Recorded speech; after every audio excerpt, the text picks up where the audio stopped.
होगी क्लास। तो वैसे दो बैच चल रहे हैं डीएसएसबी पीआरटी के। तो पहले वाले बैच में से तो एक बच्चे ने टेस्ट सीरीज ज्वाइन कर रखी है, तो उसने ये क्वेश्चन मुझसे पूछा। मैं सेम टॉपिक करा रहा हूँ, जैसे आपको मैंने पावर एंड एक्सपोनेंट स्टार्ट कराया तो उनको भी वही स्टार्ट करा रहा है, ठीक है।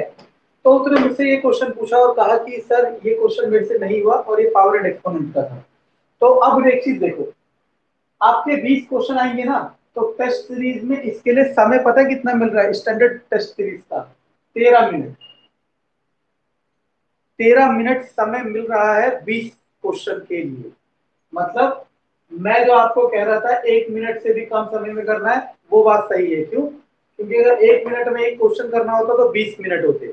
यहाँ 20 क्वेश्चन 13 मिनट में करना है। तो होता क्या है, ये जो 20 क्वेश्चन होते हैं ना, इनमें से कुछ क्वेश्चन ऐसे होंगे जिसने बहुत अच्छी प्रैक्टिस कर रखी है, वो उन्हें 30 सेकंड में, 40 सेकंड में, या फिर हम जैसा थोड़ा और फास्ट होगा तो 20 सेकंड में, 10 सेकंड में करेगा। यहाँ से जो समय बचेगा वो बाकी क्वेश्चन में इन्वेस्ट करेगा। लेकिन सच्चाई यही है कि 20 में से 20 भी ला रहे हैं उस टेस्ट सीरीज में बच्चे, और इस पेपर में भी लाएंगे, ठीक है ना। 18 भी लाएंगे और वो भी लाएंगे। उस बच्ची के 20 में से आए 13 नंबर, तो कह रही सर मैं कर नहीं पाई क्योंकि मेरी स्पीड अच्छी नहीं थी। तो अब आपकी बारी है। मैं बार बार कह रहा हूँ कि आपको टाइम के साथ खेलना है, ठीक है ना। और हो सकता है आपका पेपर सेक्शनल हो। सेक्शनल का मतलब वो होता है कि पहले मैथ का खुलेगा, फिर उसके बाद रीजनिंग का, फिर उसके बाद इंग्लिश का। इसमें क्या होता है, आपको पहले से टाइम डिफाइन कर रखा होता है उन्होंने, ठीक है। आप नहीं जानते कि क्या होने वाला है, लेकिन टेस्ट सीरीज इतना समय लेके चल रही है कि 20 क्वेश्चन 13 मिनट में। तो आप अभी 1 मिनट पर क्वेश्चन का टारगेट लेके चलो। और मैं बार बार कह रहा हूं कि आप समझ ही नहीं चाह रहे, ठीक है। लास्ट डीएसएसबी में कितनी वैकेंसी थी? 3,000 से ज्यादा थी। जो लास्ट 2017 में निकला था 3,000 के आसपास, 2018 के आसपास जो निकला था। इससे पहले जो पीआरटी का निकला था, इस बार 300 प्लस है। और बच्चे भरने वाले उतने ही हैं, और जबकि उससे भी ज्यादा है। क्यों? क्योंकि जिसका केवीएस में हो रखा है, जिसका नवोदय विद्यालय में हो रखा है, वो सब भी डीएसएसबी को भरेंगे। क्यों भरेंगे? क्योंकि केवीएस, एनवीएस, ये सब जॉब तो गवर्नमेंट है, लेकिन इसमें पोस्टिंग, मतलब आपको घर से बहुत दूर पोस्टिंग मिलती है, और हर किसी को वो सुटेबल नहीं होता। इसलिए इसलिए आपको अपनी मेहनत बहुत हाई रखनी है अगर सिलेक्शन चाहते हो तो। और अगर सिर्फ यही चाहते हो कि मैं सीख लूं और मैं किसी को बता सकूं कि मुझे आता है, उसका कोई फायदा नहीं है, ठीक है ना। तो मैंने आपको पावर एंड एक्सपोनेंट स्टार्ट कराया था। पावर एंड एक्सपोनेंट में ना मैं जितने रूल बताया था, 5 या 6 जो भी रूल थे, उससे बाहर कोई क्वेश्चन नहीं आएगा। ये मेरा चैलेंज है, ठीक है ना। मेरा चैलेंज ओपन है। मैं कह तो रहा हूँ, आजकल देखो इंटरनेट का सही इस्तेमाल कैसे होता है। इंटरनेट का इस्तेमाल सही तरीके से करो ना। आप DSSS मैं कराऊंगा अभी 1-2 हफ्ते बाद ना। हम ये सीरीज स्टार्ट कराएंगे कि प्रीवियस ईयर के पेपर, क्योंकि अभी हमारे कम से कम 5-6 टॉपिक हो जाएंगे। क्योंकि जब मैं प्रीवियस ईयर के क्वेश्चन कराऊंगा तो हमें फिर आपको पॉजिटिविटी जब भी आएगी जब हमारे कुछ टॉपिक हो रखे होंगे।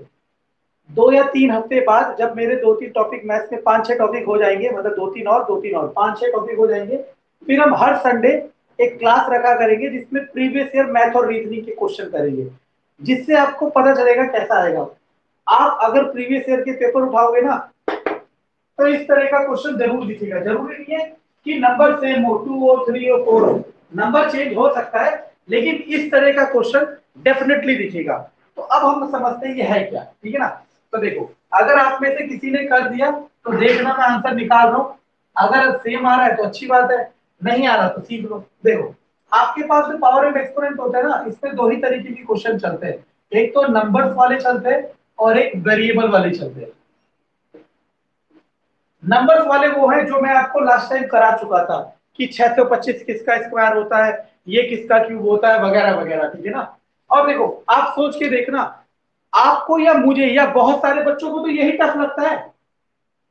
तो जिसको यही टफ लग रहा है, देखो बात ये नहीं है कि आपको क्या लग रहा है, बात ये है कि आप कितनी मेहनत कर रहे हो। हमें हर चीज तो टफ लगती है ना, और हम अपने स्टैंडर्ड सेट करते हैं। जब तक हम 5वीं क्लास में थे हमें वो पढ़ाई टफ लगती थी, छठी में गए तो 5वीं के आसान। क्यों? क्योंकि छठी का लेवल उससे हाई है, तो आपको अपना लेवल हाई रखना है। तो ये टफ लगते हैं नंबर वाले जिसको भी, तो वो ये भ्रम तोड़ दे, क्योंकि क्वेश्चन आएगा वेरिएबल वाला। वेरिएबल का मतलब होता है ये alphabets A B C D X Y Z कुछ भी हो सकता है। अब हम समझते हैं कि इन्हें वेरिएबल क्यों कहते हैं। वेरिएबल का मतलब होता है कि इनकी वैल्यू फिक्स नहीं होती। सपोज मैंने लिखा 2 की power n, suppose I write 2 to the power n। अब यहाँ पे n ना कुछ भी हो सकता है, n मेरा 1 भी हो सकता है, n मेरा 2 भी हो सकता है, और n मेरा 3 भी हो सकता है, कुछ भी हो सकता है। अगर n की वैल्यू 1 हुई तो 2 की पावर 1 2, n की जगह 2 हुआ तो 2 की पावर 2, 2 मल्टीप्लाई 2 दैट इज 4। अगर n की जगह 3 हुआ 2 की power 3 that is 2 multiply 2 multiply 2 that is 8। तो हमने क्या सीखा, n की वैल्यू चेंज होगी तो हमारा आंसर चेंज होता जाएगा। यही कंसेप्ट होता है वेरिएबल का। वेरिएबल का क्या कंसेप्ट होता है कि वेरिएबल का कंसेप्ट यही होता है कि इसमें जैसे जैसे n की वैल्यू चेंज होगी, मतलब इसकी न्यूमेरिकल वैल्यू चेंज होगी। जरूरी नहीं है वेरिएबल n हो, वेरिएबल a भी हो सकता है, b भी हो सकता है। सपोज ये होता है x की पावर 2, ये भी वेरिएबल है x, x की जगह 1 रखोगे तो 1 की power 2 that is 1 multiply 1 1, x की जगह 2 रखोगे 2 की power 2 that is 2 multiply 2 that is 4। तो आंसर चेंज होता जा रहा है ना। तो वेरिएबल वाले क्वेश्चन पावर एंड एक्सपोनेंट में जरूर आते हैं पेपर में। क्यों? क्योंकि अगर आप में से अब कोई बच्चा सोचता है कि मैं n की जगह 0 रख दूं तो वो गलत कर रहा है, क्योंकि कोई और n की जगह 1 रख सकता है और कोई और n की जगह 2 रख सकता है। तो यानी कि ये तरीका गलत होता है, ठीक है ना। अब कई पढ़ाने वाले क्या करते हैं, देखो हर तरह के लोग हर जगह, ठीक है ना। मान लो तुक्के से कोई एक n की वैल्यू, फॉर एग्जांपल मैं आपको एक छोटा सा एग्जांपल रिलेट करता हूँ। एक छोटे बच्चे को मैं पढ़ा रहा हूँ स्क्वायर, और मुझे समझ आ रहा है उसे नहीं समझ आ रहा, और मैं झूठ ऐसे उसे बना सकता हूँ कि भाई 2 का स्क्वायर होता है 2 मल्टीप्लाई 2 4, और 3 का स्क्वायर। अब देखो बच्चा ऐसे भी तो प्रेडिक्ट कर सकता है 2 प्लस 2 4, और बच्चा ये भी प्रेडिक्ट कर सकता है कि इन दोनों को मल्टीप्लाई करके 4 आया। तो बच्चा यहाँ पे गलती क्या कर सकता है, 3 प्लस 3 6 भी कर सकता है, 3 दूनी तो 6 भी कर सकता है, लेकिन सही क्या होगा, 3 गुणा 3 9, है ना। तो अब कई लोग क्या कर रहे हैं, ऐसा जरूर होगा कि n की कोई ना कोई एक वैल्यू होगी जो इस क्वेश्चन को सेटिस्फाई करेगी और आंसर दे देगी। लेकिन मैंने आपको यही कहा, आपको क्वेश्चन करना है 1 मिनट से कम समय में, आपको क्वेश्चन करना है 1 मिनट से कम समय में। तो आप n की वैल्यू सोचते सोचते अपना सारा समय सोचने में बर्बाद कर दोगे। इसलिए हम क्या करेंगे, वैल्यू पुट अप वाला तरीका नहीं करेंगे। अब हम करेंगे कैसे ये समझते हैं, ठीक है ना। और इस क्वेश्चन के थ्रू आपको अपना एक नया तरीका, एक नई विचारधारा डेवलप करनी है कि आपको चीजों को कैसे डील करना है, ठीक है ना। तो अब हम कैसे सॉल्व करेंगे, तो देखना, आपको 2 की पावर n प्लस 2 की पावर n माइनस 1 अपॉन 2 की पावर n प्लस 1 माइनस 2 की पावर n। थोड़ा सा आपके लिए मुश्किल रहेगा स्टार्टिंग स्टेज में, लेकिन मैं चाहता हूं कि सीखना तो आप नहीं आज भी सीखोगे कल सीखोगे, तो कभी भी सीखना है सीखना ही है। तो देखो कैसे करते हैं। अब कॉमन लेना आता है नहीं आता, मैं आपको थोड़ा सा रफ में बता देता हूँ कॉमन क्या होता है। जैसे मैंने लिखा एक्स स्क्वायर प्लस 2x, मैंने देखा यहाँ पे भी x है यहाँ पे भी x है, मैंने x कॉमन ले लिया। तो यहाँ x कितनी बार था, 2 बार, तो एक बार कॉमन ले लिया तो एक बार बचा प्लस का प्लस। यहाँ x एक बार था, कॉमन ले लिया तो कौन बचा 2। क्लास माइक ऑन करके मुझे बताओ ये कॉमन लेना आता है नहीं आता है। चलो अब इसे देखो, यहाँ 2 की पावर n है, यहाँ भी 2 की पावर n है, मैंने 2 की पावर n कॉमन ले लिया। तो यहाँ 2 की पावर n कॉमन ले लिया तो कुछ नहीं बचा, तो 1 बचा। क्योंकि जैसे यहाँ पे x कॉमन ले लिया तो कुछ नहीं बचा, 1 बचा। अगर ये 2 नहीं होता तो मैं यहाँ 1 लिखता, है ना। मैंने 2 की पावर n को ही कॉमन ले लिया, जैसे मैंने यहाँ x कॉमन लिया था, यहाँ मैंने 2 की पावर n को कॉमन ले लिया, तो यहाँ तो बचेगा 1, प्लस की जगह प्लस। अब देखो 2 की पावर n कॉमन ले लिया तो पावर क्या बचेगी, -1। अब आप कहोगे ये कैसे हो गया, क्योंकि 2 की पावर n माइनस 1 एक्चुअल में होता है 2 की पावर n मल्टीप्लाई 2 की पावर -1। अब आप चेक कर लो, हमने जो रूल बताए थे, हमने रूल क्या बताया था आपको कि अगर दोनों का बेस सेम हो, दोनों का बेस सेम हो तो पावर्स को ऐड कर देते हैं मल्टीप्लाई में। अब इसे ऐड करके देखो तो क्या आ जाएगा, n-1, यही आ गया ना। तो अब ना कुछ चीजें हम एडवांस वे में सीखेंगे। तरीका वही है जो मैंने 5 और 6 रूल आपको बताए, तरीके अभी भी वही है, लेकिन लेकिन अब हम थोड़ा स्टेप अप करेंगे अपने आप को, नई चीजों को इंप्लीमेंट करेंगे अपने अंदर। मैंने क्या सिखाया, 2 की पावर n कॉमन ले लिया, यहाँ बचा 1, यहाँ प्लस, ये बाहर चला गया तो 2 की पावर -1 बचा। आएगा वही घूम फिरा के, लेकिन आपको देखने का नजरिया है। यहाँ पे भी 2 की पावर n कॉमन ले लिया, इधर क्या बचेगा, 2 की पावर 1 माइनस 2 की पावर n कॉमन लिया तो 1। अब ये देखते जाना, अब इस टू की पावर एन से टू की पावर एन कट गया, तो आपने क्या जादू देखा कि आपका वेरिएबल गायब हो गया। और वेरिएबल गायब होते ही ये क्वेश्चन आपके लिए बहुत आसान हो गया। कैसे? वन की जगह वन प्लस टू की पावर माइनस वन। मैंने कहा था किसी की भी पावर नेगेटिव हो तो उसे पॉजिटिव करने के लिए रेसिप्रोकल कर देते हैं। इसका रेसिप्रोकल वन बाई टू, क्योंकि वन बाई टू की पावर वन, टू की पावर वन क्या होता है? टू ही होता है, डिवाइडेड बाय टू की power one, that is two minus one. अब मैंने इसे ऐड करना सिखाया था। कैसे सिखाया था? एलसीएम आएगा दो, दो एकम दो जमा एक एकम एक, और नीचे दो में से एक गया एक। अब एक लिखने का फायदा ही नहीं है। अगर लिखने का फायदा भी होता तो एक्चुअल में क्या होता है, मैं सिखा देता हूं। देखो, सब चीजें सिखानी चाहिए। A upon B divided by C upon D. ये एक भिन्न वाली संख्या है, ये एक और भिन्न वाली संख्या है। तो ये वाला गुणा होता है इससे और ये वाला गुणा होता है इससे। जैसे कि for example if I write one by two by three by four, तो ये फोर जाएगा ऊपर, थ्री जाएगा इसके साथ। One multiply four, two multiply three, that is eight by six. इसी तरीके से देखो, ये एक भिन्न है, ए अपॉन बी, और नीचे भी एक भिन्न होना चाहिए था। भिन्न तो है नहीं, तो नहीं है तो हम भिन्न बना देंगे। किसी को भी भिन्न बनाने का तरीका होता है, उसके नीचे एक गुणा कर देंगे, एक लिख देंगे। हालांकि मुझे यहाँ पे इसकी जरूरत नहीं थी, क्योंकि वन को मैं लिखता ही नहीं, मेरा आंसर वही आता। लेकिन मैं आपको कंसेप्ट बता रहा हूँ, क्योंकि आगे हो सकता है वन की जगह टू हो। अगर मैं आज इसे ना समझाऊंगा तो कल फिर मुझे कहीं ना कहीं बताना पड़ेगा। अब हमने क्या करा, देखो ये तो कर ही लो, ये हो गया तीन बटे दो और नीचे एक बटे एक। अब हमने क्या कहा था, सबसे लास्ट वाला सबसे ऊपर, ये वाला इसके साथ। तो तीन गुणा एक, दो गुणा एक, दैट इज तीन बटे दो is our answer. Class mic on करके मुझे बताइए, कोई डाउट?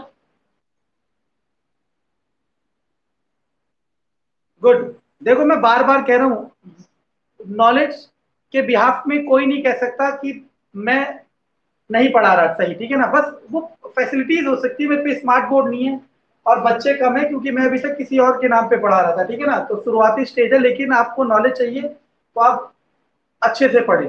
और आप एक चीज नोटिस करें कि आप ये देखो, अगर इस तरीके का क्वेश्चन आएगा तो आप कैसे करोगे, ठीक है ना। तो मैंने, वो बच्ची ने जो टेस्ट सीरीज के क्वेश्चन मुझे भेजे सारे, उसने जो सॉल्व करे मुझे भेजे स्क्रीनशॉट लेके, उसमें कई क्वेश्चन ऐसे थे जो बहुत अच्छे थे और बहुत टफ थे, ठीक है ना। तो कॉम्बिनेशन आ रहा है, तो मैं आपको बहुत अच्छा पढ़ाना चाहता हूँ, लेकिन उसकी एक ही तरीका है कि आप अच्छे से मेहनत करो, क्योंकि मेरे मेहनत करने से कुछ नहीं होता। और रही बात मेरी, तो मैं यही कह रहा हूँ कि डीएसएसबी का जब मैं 5 या 6 टॉपिक करा दूंगा तो प्रीवियस ईयर कराऊंगा। बेशक आप कर ना पाओ, लेकिन आप ये जरूर कहोगे कि हाँ, ये तरीका हमने पढ़ा है। जैसे कि इस क्वेश्चन की बात करते हैं, इस क्वेश्चन में लगाए तो मैंने बेसिक तरीके ही ना, लेकिन वो एडवांस वे में लगाए, तो यही हमने सीखना है, ठीक है ना। फटाफट इसे नोट करो, फिर हम आते हैं। फिर उसके बाद आपके पास मैंने क्वेश्चन दिए थे, क्या कहते हैं, पावर एंड एक्सपोनेंट के।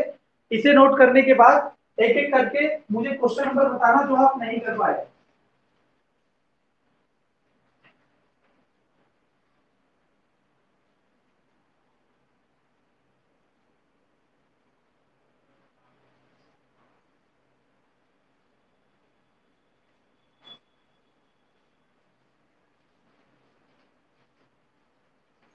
और बस अच्छे से मेहनत करो। मैं कह रहा हूँ बाकी सब्जेक्ट आपको खुद तैयार करना है, लेकिन मैथ, रीजनिंग और साइंस ये मैं आपका अच्छे से तैयार करा दूंगा, ठीक है, चाहे कोई भी पढ़ रहा हो। देखो होता क्या है, देखो मुझे बहुत गिल्ट होता है, बहुत गुस्सा आता है, लेकिन मैं किसके साथ शेयर करूँ। जैसे फॉर एग्जाम्पल, मान लो कोई कोई टीचर, कोई भी टीचर साइकोलॉजी पढ़ा रहा है या ईवीएस पढ़ा रहा है आपको, ठीक है ना, आपके सब्जेक्ट की बात करता हूँ।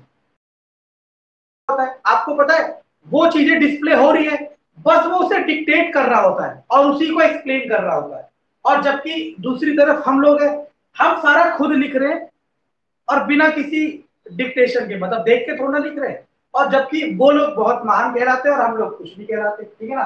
क्योंकि यहाँ मेहनत की तो कदर है ही नहीं, कदर है कि कौन कितना दिखावा कर सकता है, ठीक है ना। तो मैं देखता हूँ कि मतलब इन अनइक्वल डिस्ट्रीब्यूशन हो रखा है पॉपुलैरिटी और फेमस का।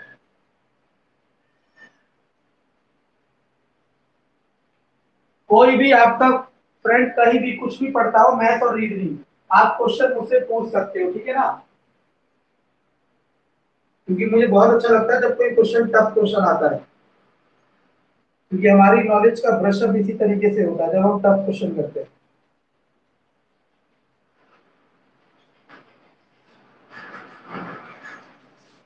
ठीक है, ओके।